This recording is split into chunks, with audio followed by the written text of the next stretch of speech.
Olá, boa tarde a todos. Sejam muito bem-vindos para mais uma live Tudo Consta, um oferecimento dos meus patronos, www.rodrigoconstantino.com.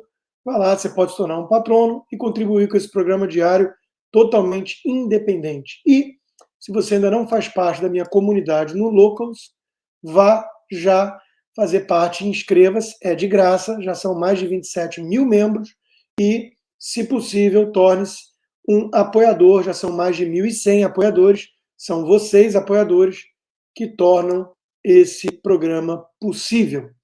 Eu estou na dúvida se começou a live para os apoiadores, para o Locals, porque a mensagem que eu estou recebendo aqui é Live Stream Limited Reach. Sim? Então, beleza, não sei que diabos de mensagem é essa. Vou verificar depois. Vamos lá, sem delongas, porque hoje tem muita coisa para falar, muita coisa.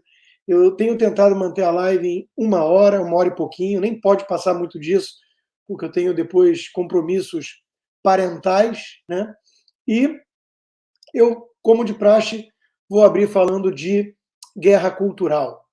Bom, segundo essa reportagem da Gazeta do Povo, um estudo apontou desinformação sobre o agronegócio brasileiro em livros didáticos do MEC. Não é nenhuma novidade, ou não deveria ser, para vocês, que o MEC está todo tomado por cupins, né? Que o aparelhamento, a doutrinação ideológica é total, é plena nos livros didáticos do MEC, no modelo inteiro de ensino brasileiro, não só público, não só público. Então, não é nenhuma surpresa, já vimos livros que mostram o capitalismo como malvadão, o socialismo como bonzinho. Então, não seria nenhuma surpresa para pessoas mais atentas que existe um esforço deliberado de difamar o agronegócio no Brasil. Vamos lembrar que não é de hoje que a esquerda radical tem implicância, para usar a palavra mais suave possível, com o agronegócio. Eles acham que latifúndio, que o agronegócio é inimigo da natureza e blá blá blá, e eles defendem ou uma visão romantizada, idílica, né, do mundo, ou invasores, criminosos, como a turma do MST. Então, diz lá, para membros da associação de olho no material escolar, os impactos dessa desinformação relacionada ao agronegócio são diversos, passam por aspectos educacionais, socioeconômicos. Por exemplo, dificulta pessoas a quererem ingressar na carreira, que vão, no futuro, trazer eficiência, qualidade, pesquisa para o próprio agronegócio. No âmbito educacional, o relatório aponta que a precariedade de embasamento científico em várias das menções ao agronegócio prejudica o incentivo ao espírito científico dos estudantes e a formação de opiniões independentes e atitudes e valores compatíveis com os saberes das ciências. Isso é mais curioso ainda quando vem da turma que tenta monopolizar a fala em nome da ciência. A gente vai falar um pouquinho disso já já, quando eu mencionar a coluna do Flávio Gordon na Gazeta do Povo de hoje, e o capítulo que eu terminei agora mesmo de ler, eu estou acabando o livro, maravilhoso. Vou fazer uma resenha e vou fazer uma live exclusiva com meus apoiadores só para falar desse livro. Foi um dos melhores livros que eu li nos últimos tempos. Mas já já a gente entra um pouquinho mais na questão da ciência. O curioso é que essa turma, que age que nem pregadores religiosos e falam em nome da ciência, eles desprezam, no fundo, toda a ciência que tornou possível o próprio agronegócio moderno, competitivo, como temos hoje no Brasil. Enquanto isso, criaram a seita ambientalista, por exemplo. E aí a gente lê essa notícia, aí sim, com algum choque, né?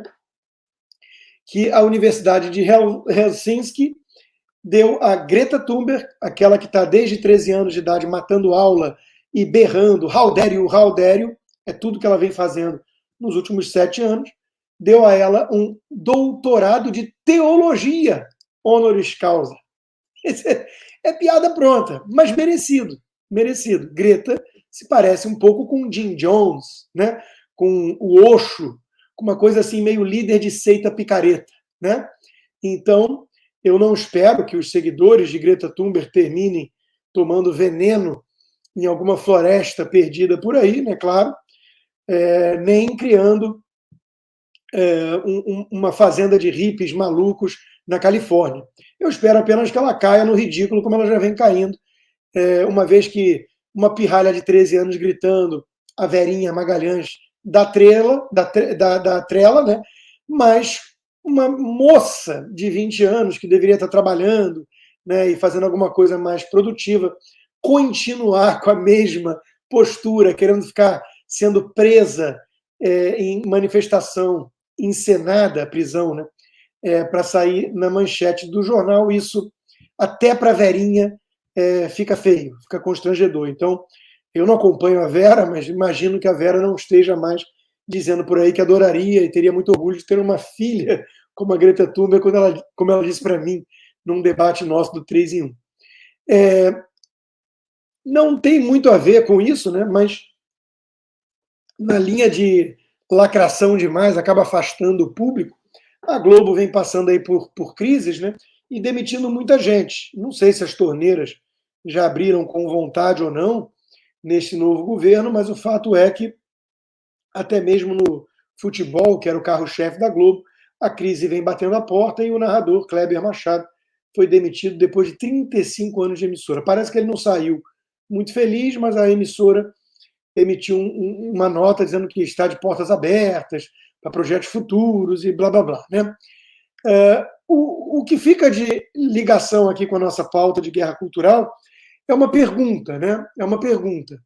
Renata Silveira, que eu confesso não conhecer direito, mas eu não acompanho a Globo, ela vai ser o número 1 agora, já que saiu Galvão Bueno e saiu agora Kleber Machado, ela vira narradora número 1 para esportes, né, para jogos na emissora. E a pergunta que fica no ar é uma só: vai ganhar o mesmo salário? Ou as feministas não estão interessadas nesse pequeno detalhe? Bom, não quer dizer que ela ganha mal, né? Mas, aliás, eu ficaria até feliz de ganhar o salário dela mensal. Mas fica a pergunta, né?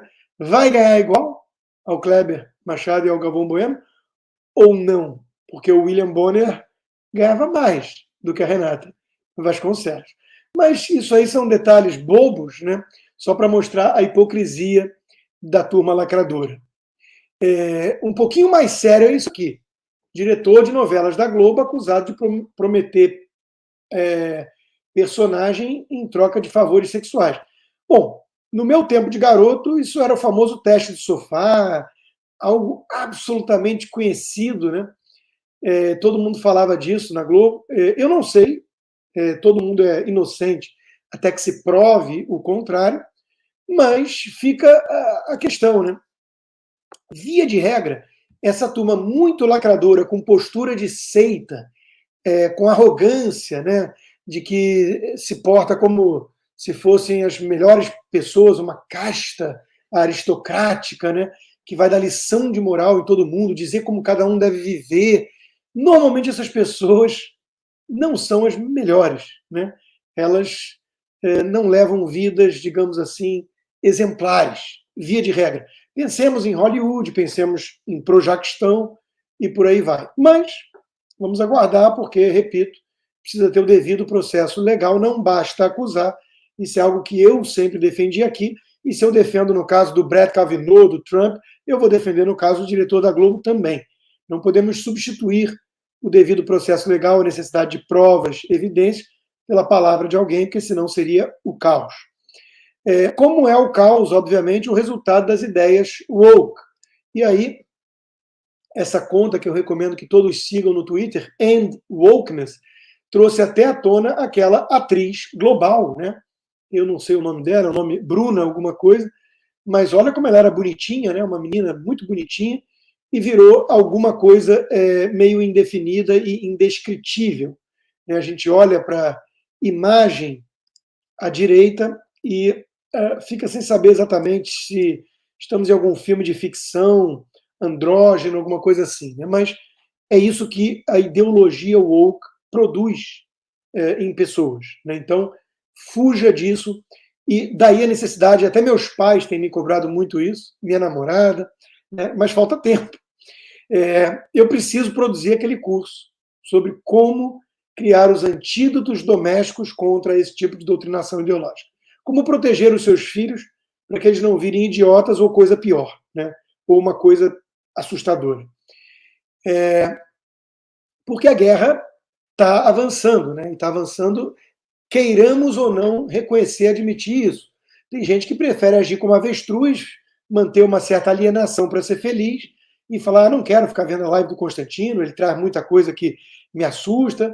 É uma escolha, mas é uma escolha ruim, né? É como um vulcão entrar em erupção, a lava começa a escorrer e você repete que não está nem aí porque é muito angustiante você pensar na morte de ser alvo de uma lava, né? Acabar derretendo. Mas se você não pensar nisso, não vai te proteger, não vai te salvar. Então está aí o exemplo, né? Confederação orienta seus funcionários a evitarem palavras ofensivas. Me dá um exemplo aí de palavra ofensiva. Mãe, pai, pessoas, né? E de novo, não é muita novidade isso para quem está acompanhando isso há algum tempo. Vejam o quão profético foi Aldous Huxley em O Admirável Mundo Novo. O Admirável Mundo Novo, para quem lembra, e para quem não leu, deveria ler urgentemente, um dos melhores livros, na minha opinião, de literatura e de distopia. E ali o Selvagem, que é o personagem principal, né, ele tem reminiscências, lembranças, né, da mãe, e todo mundo que nasce ali já nasce fica numa certa bolha, numa redoma, com lavagem cerebral, doutrinação desde feto, desde bebezinho, né? Olha eu misturando feto com bebê, com pectal para os feministas. Mas é porque, enfim, saiu da barriga, né? Virou ser humano, dentro da barriga, como dizem algumas placas ali, it's not human yet. Ainda não é um ser humano. A mulher com a barriga de 9 meses. Né? Então, é o que leva à ciência desprovida de empatia. Mas eu faço uma digressão longa e, voltando ao que eu estava dizendo, o Selvagem, então, tem mãe, né? Lê Shakespeare, conhece a natureza humana, enquanto que os evoluídos do Admirável Mundo Novo, eles têm ojeriza a palavra mãe. Então, chegamos a esse futuro que era uma distopia para o Aldous Huxley e é um paraíso para essa gente insana que tomou conta não só dos hospícios, como da política, da cultura pop e tudo mais. E enquanto eles estão preocupados com essas baboseiras todas, né, eles não estão preocupados com coisas muito concretas, como, por exemplo, aquela menina de 12 anos que foi abusada por um açougueiro de 25 anos, né, e o cara está solto. O cara está solto e aí você não vê a grita desses movimentos todos, de minorias, né, para defender uma menina de 12 anos abusada, estuprada por um perverso, um maníaco, um monstro. Né? Então, realmente são prioridades muito esquisitas. E aí, como prometido, né, a coluna do Flávio Gordon sobre a moralidade darwinista. Veja, eu não vou nem entrar na seara aqui de falar que a teoria da evolução darwinista é uma teoria, que falta o elo perdido, que não responde questões que continuam sem respostas. Eu não vou dizer nada disso porque isso vai gerar de sopetão uma reação, né? Porque hoje em dia, em certos círculos, em certas rodinhas, se você não tiver uma afetação ateísta, materialista e evolucionista, você é uma pessoa bárbara, é um selvagem como aquele do Admirável Mundo Novo. Mas o texto do Gordon é muito bom para mostrar que já havia no Darwin e nos principais pensadores contemporâneos de Darwin e que beberam da teoria evolucionista darwinista, né, da teoria da evolução darwinista, já havia essa visão de que um dos intuitos, um dos objetivos era destruir o cristianismo, que o cristianismo seria incompatível com essa visão de mundo e que essa visão de mundo levaria a uma moralidade, entre aspas, muito distinta daquela do cristianismo. Né? Então, as primeiras derivações culturais do paradigma da seleção natural, a exemplo do racismo científico, não surgiram de discípulos infiéis ou intérpretes leigos, mas de alguns dos colaboradores mais próximos de Darwin. Então, o Gordon está chamando a atenção, com resgates históricos, de que existe a impressão digital do próprio Darwin. Ele mesmo viveu dilemas por ser alguém de background religioso, cristão na sua família, né? E a esposa, acima de tudo, mas ele viveu dilemas. Mas o que o Gordon faz é chamar na chincha e cobrar a responsabilidade do próprio Darwin ou dos primeiros darwinistas em relação à eugenia e outras práticas que acabaram surgindo como corolários da teoria da evolução das espécies, né? Então, é um híbrido de ciência com política desde a sua origem. A pureza que lhe atribuíram figuras como Jay Gould ou outros evolucionistas veio como uma abstração posterior, né? E o Gordon conclui: o evolucionismo vinha ao encontro de um sentimento generalizado da inteligência europeia da época, um desejo de dessacralização e emancipação da vida humana em face à autoridade divina. E aí eu trago o livro que eu estou lendo, principalmente o capítulo que eu li agora, sobre a crise da religião, que é o seguinte, né, em resumo muito, muito sucinto, né? Nós, seres humanos, clamamos por e respostas metafísicas desde sempre. Desde sempre. Ali no século XVII, quando começou ali Newton, depois Newton cristão, ainda que excêntrico, Francis Bacon com a ciência, com a visão de que só aquilo que era observável de maneira objetiva, que era conhecimento verdadeiro, e o conhecimento era poder. E aí veio Augusto Comte com positivismo, dizendo que tudo anterior era superstição. Aí os filósofos do iluminismo francês, né, Voltaire e companhia, bebendo em cima dessas fontes e também chamando de infantilismo uma visão de Deus, a teoria, atribuir a teoria de Deus, né, quem foi agora esqueci, Laplace, um deles que disse não trabalhamos com a hipótese de Deus, né? Então, retiraram a hipótese de um criador, de um sentido maior, de tudo que se copia, se imita e que parece ter alguma lógica, para um materialismo puro que leva a problemas muito sérios da modernidade. Nietzsche percebeu alguns desses problemas quando atribuiu que Deus estava morto, e por aí vai. E isso tudo é um debate muito filosófico e profundo para este momento, para este programa, né? Resta saber apenas o seguinte: quando tiraram Deus da equação e tentaram responder tudo pela ciência, porque a ciência é muito útil e responde muita coisa, com os métodos científicos empíricos e tudo mais, né? David Hume, Bacon e tantos outros tiveram muitas colaborações para o estoque de conhecimento e evolução do conhecimento humano. Só que isso nada diz, por exemplo, sobre evolução moral, sobre questões que continuam sem respostas. Qual o sentido disso? Existe uma teleologia da ciência? E it is what it is? Então apenas assim porque é? E como explica a coragem? Como explica o amor? Então não dá conta para reduzir tudo à matéria, à empírica, à observação objetiva, né? E isso acabou fazendo com que a própria ciência virasse uma nova seita religiosa. E essa constatação é muito útil e pertinente para a gente observar hoje em dia. O que foi na pandemia o Dr. Fauci, senão uma postura de um clérigo, alguém que é um padre. Ele era um papa.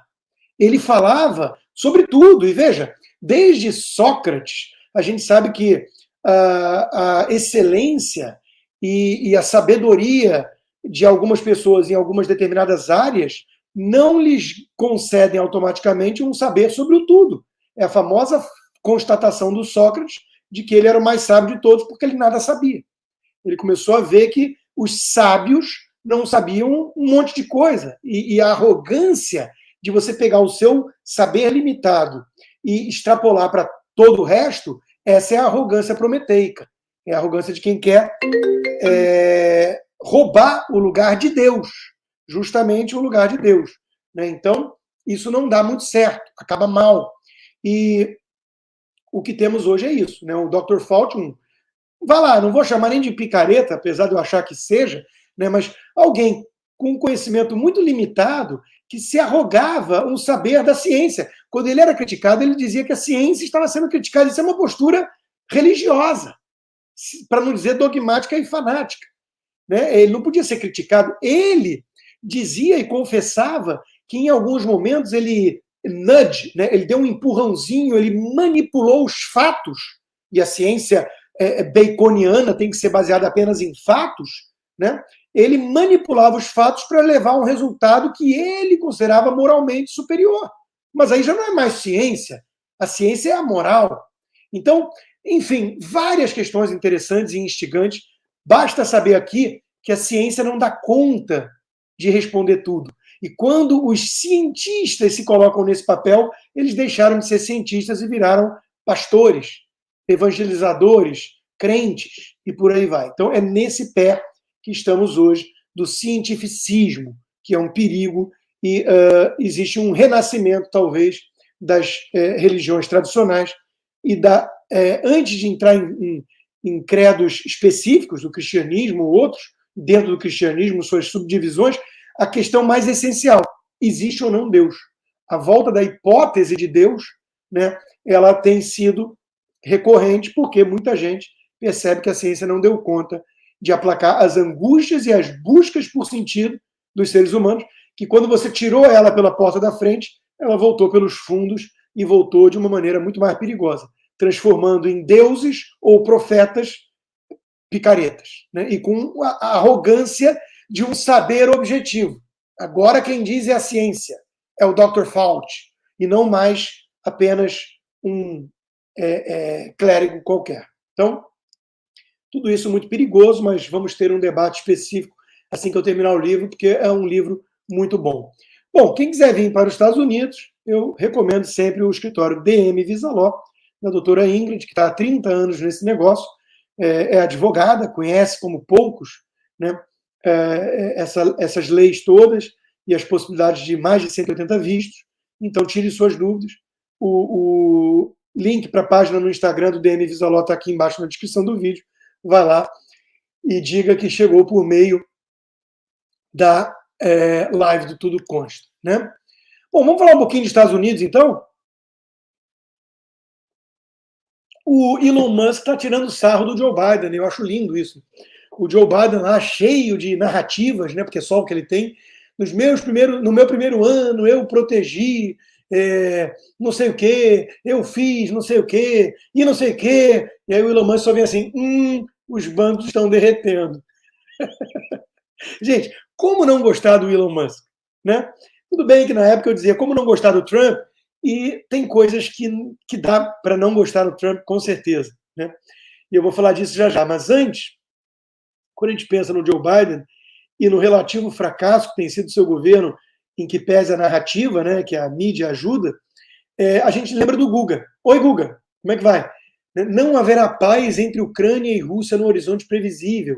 A tendência é de seguirem inimigos por anos, sem solução para a guerra, blá, blá, blá, blá, blá. E eu só consigo pensar assim, poxa, Guga, e aquela tranquilidade toda que o Biden ia trazer para o mundo, hein, rapaz? Como é que ficou? Melhor dar um mergulho ali no rio gelado para dar uma nadadinha, né? Esquece isso. Melhor. Bom, o Trump realmente incomoda em alguns momentos. Como vocês devem estar sabendo, estamos na iminência da sua prisão, né? Toda hora falando isso aqui, porque o próprio Trump trouxe à tona isso, né, de que ele seria preso, porque um procurador de Nova York, ligado ao George Soros, a campanha dele foi financiada pelo Soros, para ele se tornar procurador, está querendo indiciá-lo com base naquela história de 2016, que ele teria pagado para prostituta não falar que ele teve caso amoroso com ela e tudo mais, e aí se o dinheiro saiu pela campanha ou não, se ele fraudou os books da campanha, se ele cometeu crime eleitoral. Olha, é tudo muito pequeno, tudo muito picuinha, né? E obviamente se configura uma perseguição política de um procurador de esquerda financiado pelo Soros. Quando o Trump é atacado dessa maneira, toda a direita, todos os conservadores, todos os republicanos e todo liberal clássico, e qualquer americano que presta e que preza o rule of law, o império das leis, deveria sair, não em defesa de Trump, mas condenando a instrumentalização da Procuradoria para algo tão nefasto. Isso parece coisa de republiqueta, isso parece coisa de país latino-americano, isso parece coisa de Brasil Supremo. Né? E não pode. Num país sério, numa república, não pode um procurador escolher o criminoso e correr atrás do crime. E querer tirá-lo da jogada política dessa maneira. E aí tem uma divisão aqui que é o seguinte: isso é bom ou ruim para o Trump? Tem umas primárias aí chegando. Eu fico da seguinte forma em relação a isso. Para os conservadores, é bom para o Trump, porque ele, uma vez mais, é vítima de uma perseguição injusta, e isso cacifa ele nas primárias, né, como o cara que vai voltar ao poder para peitar esse sistema podre e tudo mais. Para vencer as eleições, de fato, contra o Joe Biden, ou quem quer que seja do lado democrata, eu não acho bom. Porque o independente, pensa na mãe do subúrbio, a soccer mom do subúrbio, que não votou no Trump por ojeriza, o estilo dele, um monte de coisa.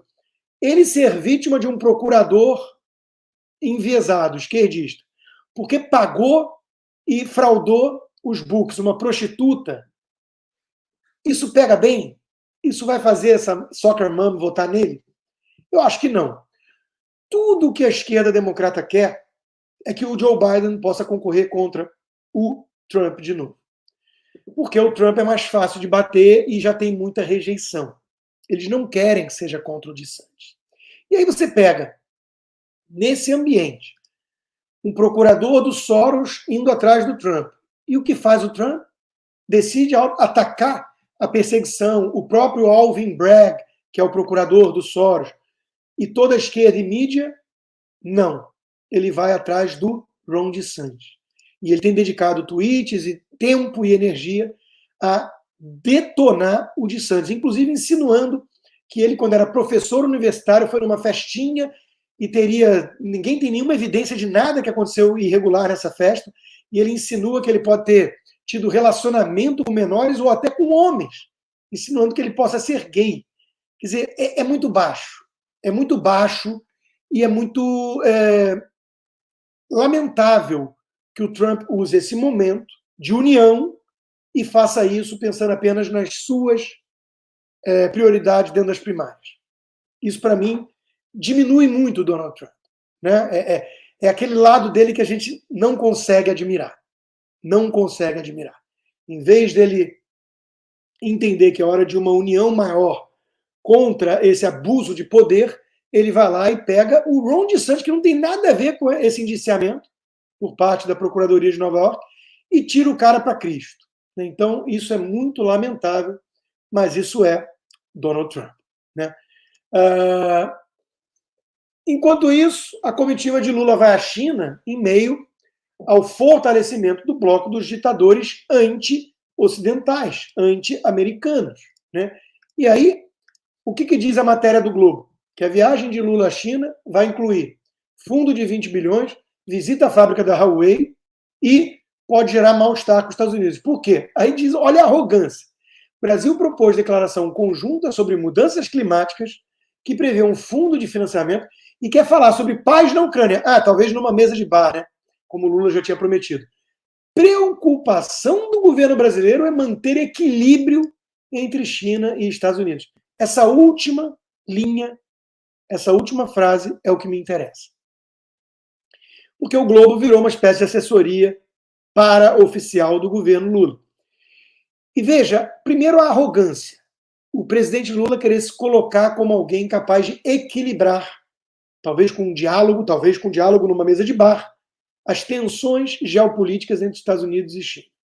Em segundo lugar, o fato da visão do PT, oficial, pelo menos segundo o Globo, ser a de que existe uma equivalência moral e, portanto, um desejo de equilíbrio entre as duas grandes potências. E terceiro, a gente sabe que até isso, que seria execrável, é hipócrita. Porque, no fundo, o PT e Lula escolhem um lado sim e o lado errado. Eles tomam partido da China. Então, veja que absurdo. um presidente decente teria clareza moral de identificar que são os Estados Unidos, com todos os seus defeitos, inclusive Joe Biden como presidente, que representam o mundo livre, o mundo democrático, o mundo ocidental. Falam tanto em salvar a democracia com Lula, o bajulador da China, de Cuba, da Venezuela. Pois é. E os tucanos fingiram acreditar nisso. Vê a borragia de Lula, começa a incomodar aliados, diplomatas e, claro, os Estados Unidos. Quem é um pária internacional mesmo? É o Bolsonaro. Bolsonaro fazia críticas à política chinesa e era pragmático em entender que o Brasil precisava vender para a China. Tereza Cristina estava lá para isso. E o Brasil bateu recordes de exportações para a China durante o governo Bolsonaro. Só que o governo Bolsonaro tinha clareza moral de identificar que o Brasil é um país inclinado ao Ocidente. O Lula prefere o eixo do mal. E pária era o Brasil bolsonarista. Durma com um barulho desses. Se quiser vir para cá, para o xerife do mundo livre, para o império do bem, né, você precisa de um visto e precisa fazer remessas, se mantiver negócios e contas no Brasil.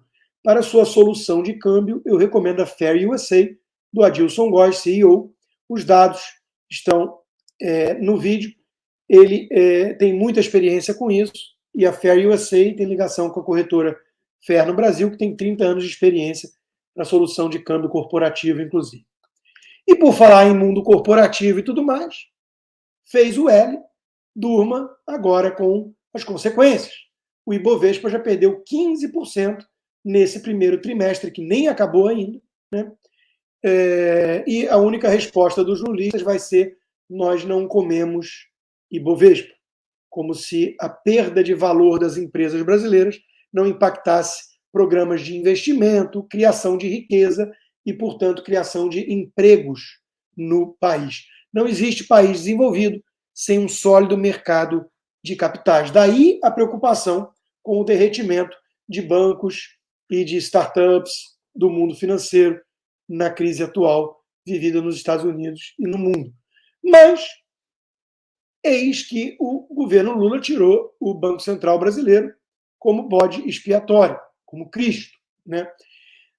O que ele conseguiu com isso? Que o Banco Central tivesse que ignorar Lula e os petistas e talvez subir ainda mais a taxa de juros, porque a pressão é tão grande que, se o Banco Central não subir juros ou reduzir na marretada, mesmo que fosse tecnicamente recomendável, talvez, ele estaria sinalizando que ele é um banco subserviente às pressões do Palácio do Planalto. E os investidores acusariam um golpe, identificando que não temos, então, mais um Banco Central independente de facto, apenas de jure, porque, graças a uma reforma finalizada no governo Bolsonaro, uma grande conquista, um marco de evolução institucional, o Brasil hoje tem, assim como os países desenvolvidos, um Banco Central independente por lei. Então, é o que diz o Mauad, meu amigo João Luiz Mauad, né? Lula não deixou alternativa ao BC.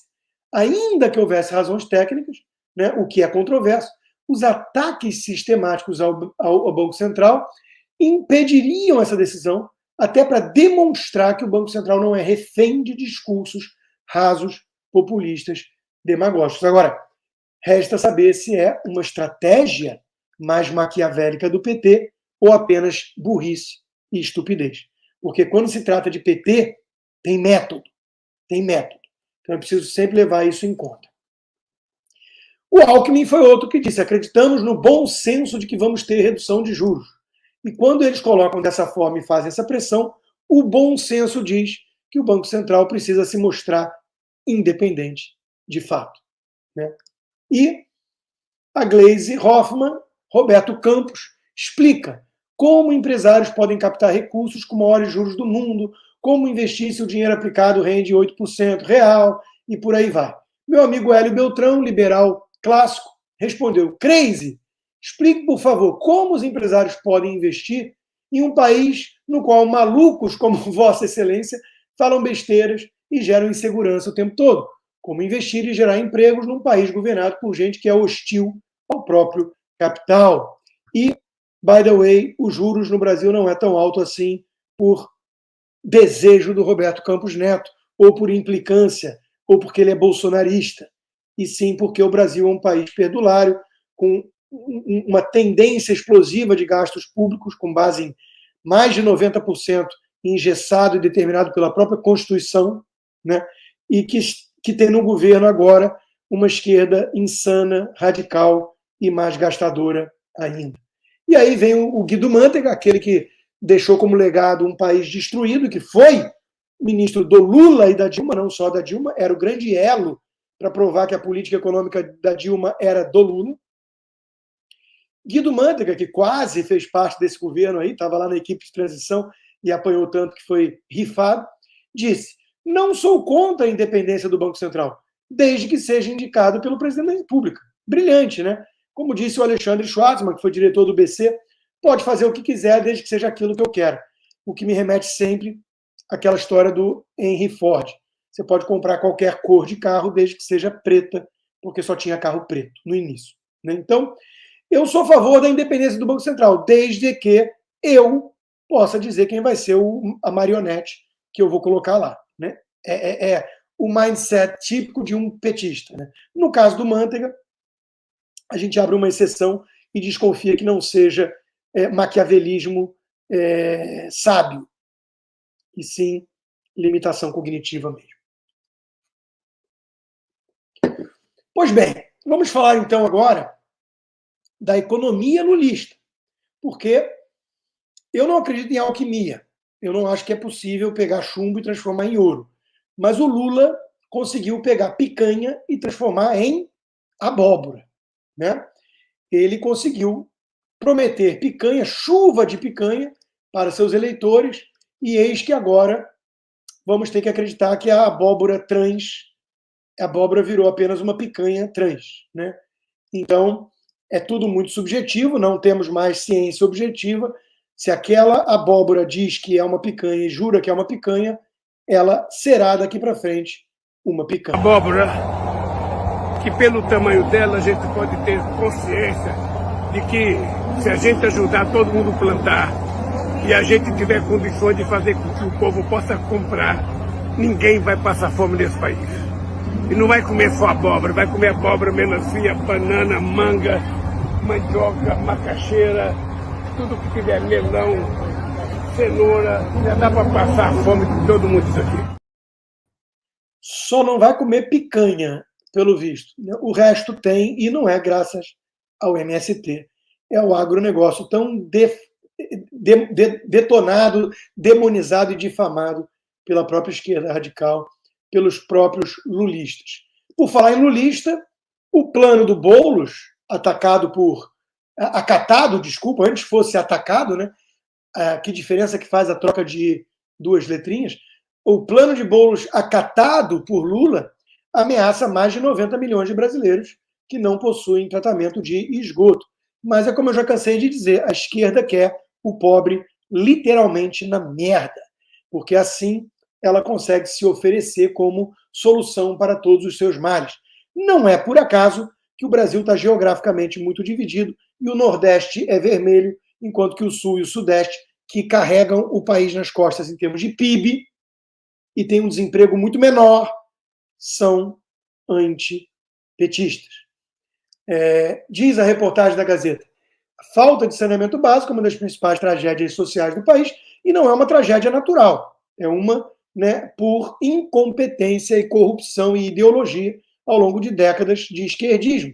Porque assim que você permitiu investimento privado, a empresa que cuida do saneamento em Niterói, por exemplo, é privada, lucra, eficiente, e o povo niteroense está muito feliz. Então, a esquerda votou contra o marco do saneamento e a turma do Boulos quer que reverta, inclusive, conquistas do governo Bolsonaro nessa área, para que o pobre continue sem tratamento de esgoto. Isso é a esquerda humanitária, isso é a esquerda popular que pensa nos pobres e no próximo.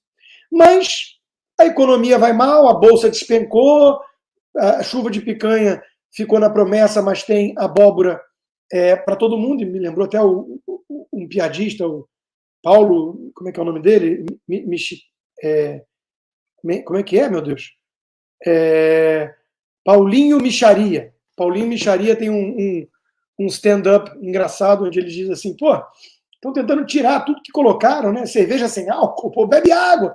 E aí ele brinca assim, o cara fala, não, abóbora é gostoso, com carne moída fica uma delícia. Mas aí, pô, tu botou carne, né? Até com tijolo fica bom. Então, é isso, né? Falta carne, mas vai ter abóbora. Mas temos o quê? Temos cota para negros no setor público. Lula assina decreto para que negros ocupem pelo menos 30% dos cargos e funções de confiança no governo. Dane-se a meritocracia. E fica aqui só uma pergunta, né? Sempre que os movimentos raciais falam de estatísticas, eles usam um truque que eu já denunciei aqui faz tempo, que é confundir negro com pardo. Porque o Brasil é um país miscigenado. Vocês devem ter percebido ao andar pelas ruas do país, né? Muito mulato, muita gente parda, né? 40% dos brasileiros se identificam pardos. Não sou branco nem preto, sou misturado, né? E o truque consiste em usar isso quando interessa e ignorar quando interessa. Mas veja, 30% de negros, considerando que 40% já é negro só por ser pardo, mais os que são negros, por que não metade? Por que discriminar dessa forma?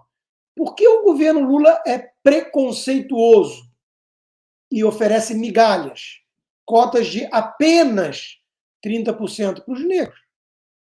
Né? Fica a dúvida. Mas o fato é que ignoram a meritocracia para colocar política identitária, vitimização e, no fundo, carreirismo para companheiros, porque não são os pobres negros que vão se beneficiar com isso. São os amigos do Paulo Paim e companhia.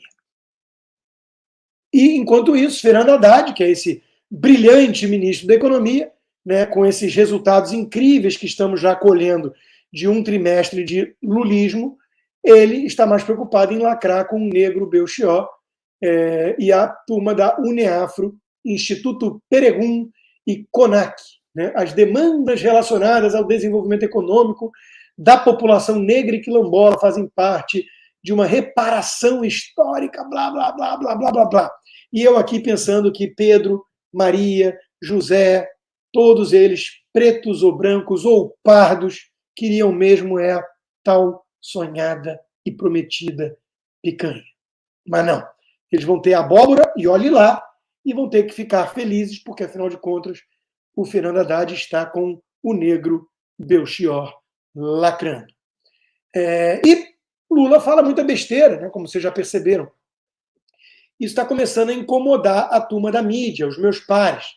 A Dora Kramer, né, tucana de alma, que ajudou, de certa forma, a colocar o Lula no poder ao demonizar Bolsonaro e embarcar na turma que criou a narrativa do Lula paz e amor e vamos pacificar o país e salvar a democracia.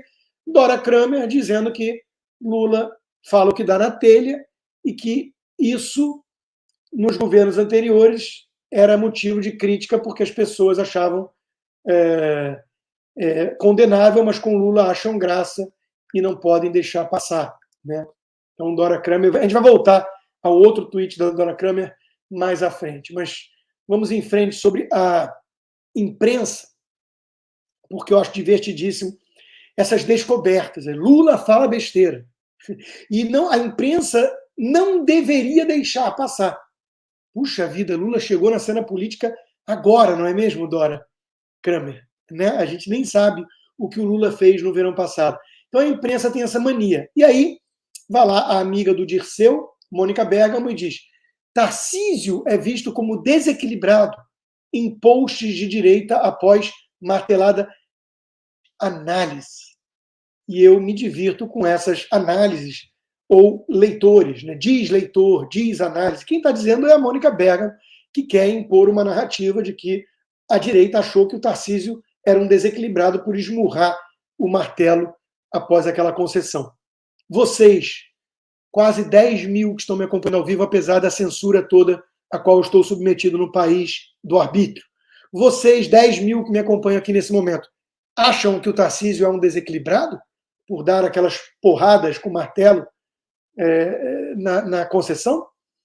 Eu não. E eu não vi ninguém falando isso. Aliás, a primeira vez que eu vi a hipótese do Tarcísio ser visto como um desequilibrado por isso foi na coluna da Mônica Bergamo, amiga de Zé Dirceu. Mas assim caminha a nossa imprensa, com narrativas plantadas aqui e acolá e nenhum compromisso com os fatos, mas sempre falando em nome da ciência e da ciência baconiana.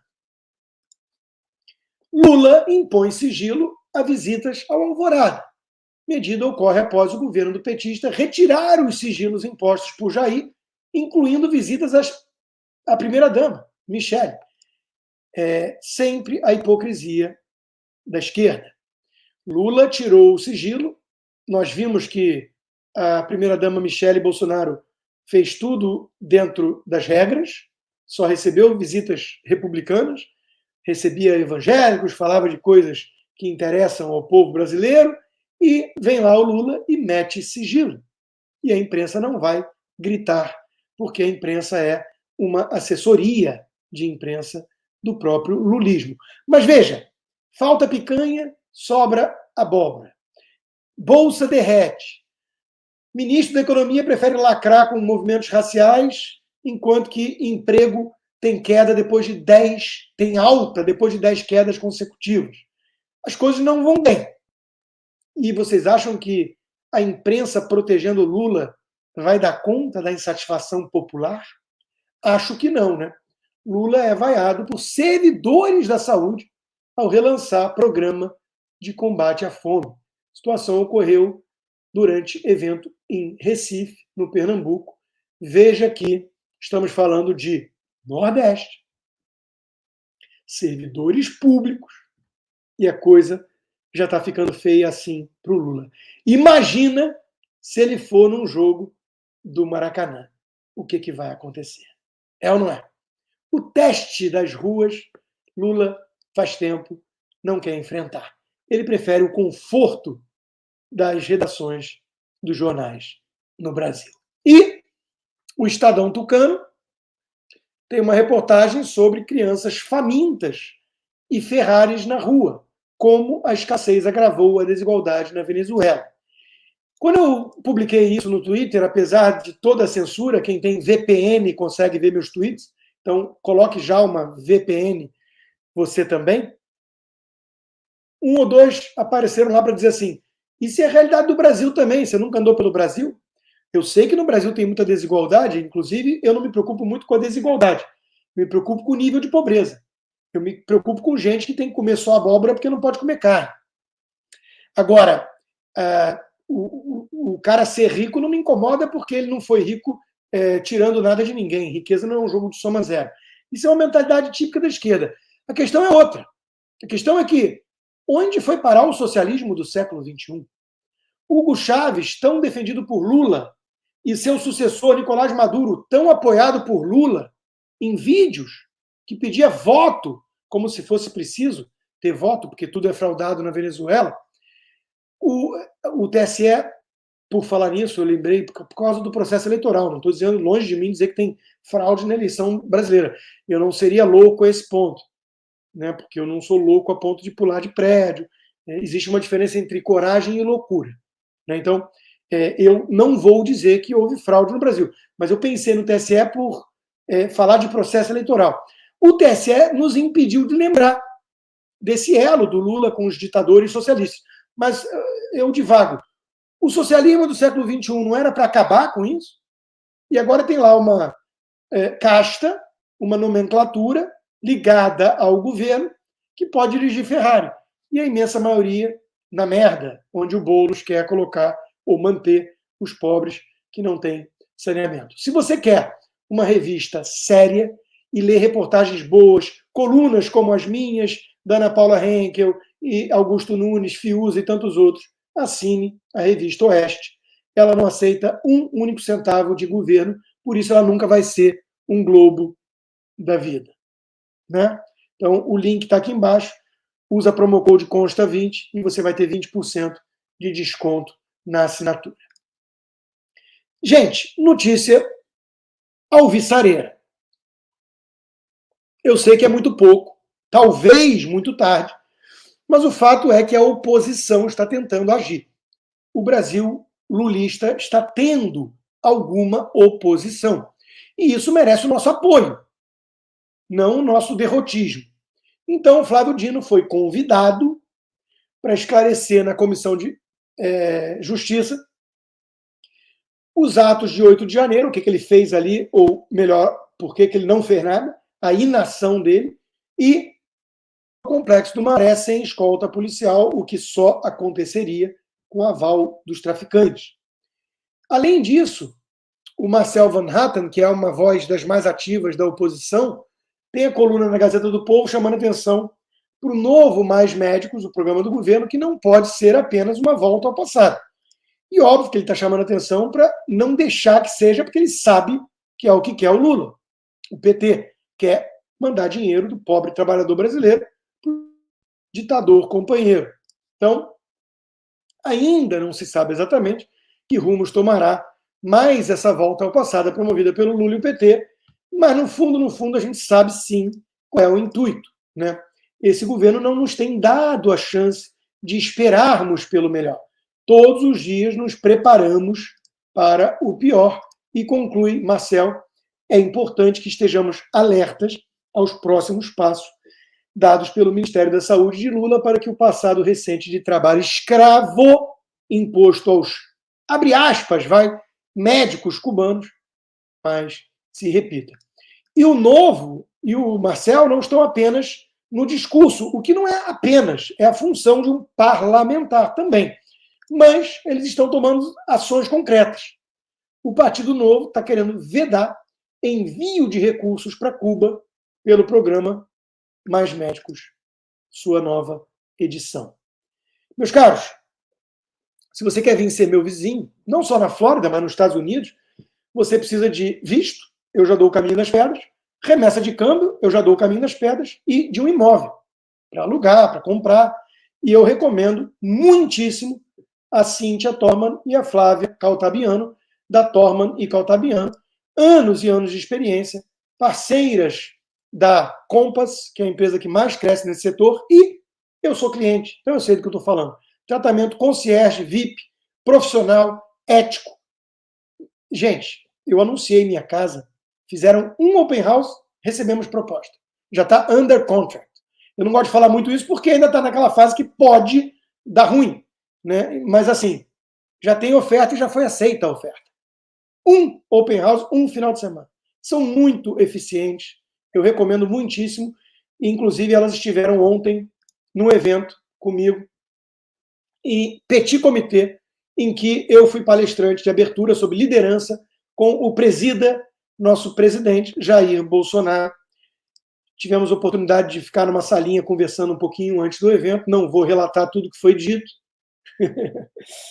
Apenas que o presidente tem algumas visões um pouco mais otimistas em relação aos arbítrios e abuso de poder. Lembrando que em 2026 tem troca de comando, né, no STF, e que vai ter um presidente e um vice-presidente que ele apontou, né? Então, vamos ver, vamos esperar.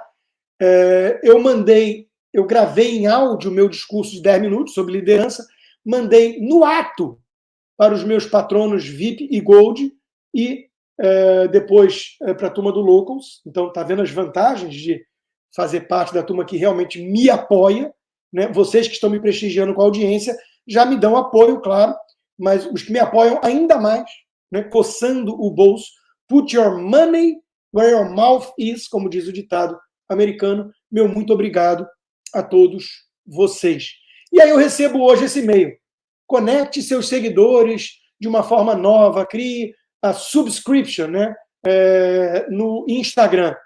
E a minha reação é, obrigado, Instagram e Mark Zuckerberg, but no. Vocês estão me desmonetizando, vocês estão me censurando, eu estou em shadow banning no Instagram antes de decisões da justiça brasileira ou da injustiça brasileira, né? Então, vão empurrar que o parta com a sua proposta de criar comunidade paga no Instagram. Eu já tenho, e chama-se Locals. Tá ok? E, por falar nisso, Tiago Gagliasso trouxe no seu discurso na tribuna, na Alerj, uma pergunta, que foi exatamente o título do meu artigo no mesmo dia. E eu sei que o Tiago Gagliasso me lê, me acompanha, ele já disse isso várias vezes, ele se diz meu fã, me chama de ídolo, muito carinhosamente, eu agradeço, espero que ele faça um ótimo trabalho lá. Quem mandou matar Sérgio Moro? E com isso, eu uso como gancho, primeiro, para o convite para a live de amanhã. Resistência contra o PT, com Tiago Gagliasso. Você vai ver essa live apenas com exclusividade na comunidade do Locals, rodrigoconstantino.locals.com. Amanhã, às 5 da tarde, horário de Brasília, com meu amigo Tiago Gagliasso. Vamos falar de lei do Rouanet, desgoverno Lula, governo Bolsonaro, a saudade que deixa nas pessoas decentes, né, o presida, e por aí vai. E, com isso, eu uso como gancho para entrar no último assunto de hoje, que é a questão do PCC e das falas desastrosas do Lula, que até a imprensa, ou seja, a assessoria de imprensa informal do Lula, ficou apavorada. Mas isso vai acontecer apenas na comunidade do Lucas e para os meus apoiadores. A todos os outros, muito obrigado pelo apoio, pela audiência, pela preferência e até segunda-feira, porque amanhã é o bate-papo exclusivo também no Locals com o Tiago Gagliasso. Valeu, turma!